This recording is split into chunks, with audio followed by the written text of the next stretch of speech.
Après avoir étudié la façade du centre de santé et de promotion sociale de l'architecte Kéré au Burkina Faso, nous allons nous intéresser à la structure du bâtiment. Comme beaucoup de pays africains, le Burkina Faso manque cruellement de services de santé adéquats. Dans ce contexte, Francis Kéré a créé ce bâtiment, dont l'intégralité des murs sont constitués de la même structure porteuse qu'en façade. En effet, il s'agit d'une construction massive grâce aux briques d'argile comprimée. Les briques de terre comprimée, ou BTC, sont de la terre tamisée très légèrement humide, qui est fortement comprimée à l'aide d'une presse, afin de soustraire l'air dans le bloc pour l'imperméabiliser et augmenter sa résistance. Une fois pressées, elles sont stockées et mises à sécher sous bâche pendant 1 à 3 semaines. Passé ce délai, elles pourront être mises en œuvre. Les BTC sont idéales pour l'éco-construction. En effet, elles régulent l'humidité et la chaleur, en absorbant notamment la chaleur la journée pour la restituer le soir. De même pour l'humidité, qu'elles restituent quand l'air est sec. Ainsi, l'humidité et la chaleur restent relativement constantes. C'est pourquoi une maison en terre est comme une bouffée d'air frais, en particulier pour les personnes ayant des problèmes respiratoires.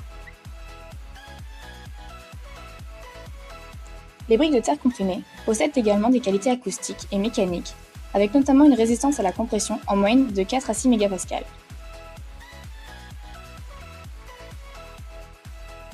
Ainsi, tous les murs intérieurs comme extérieurs reprennent les charges de la toiture partiellement ouvertes.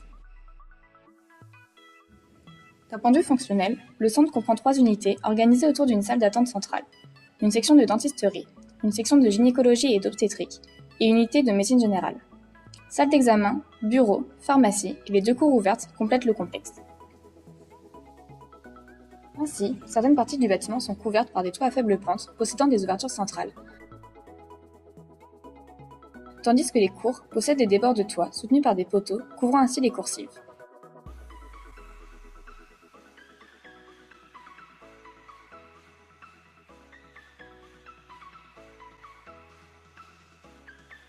Comme expliqué précédemment, une aération naturelle est ainsi possible.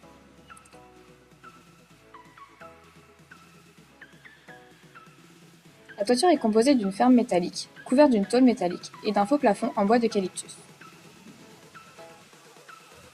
Un élément que l'on suppose métallique permet d'ancrer la ferme métallique dans la solive en béton.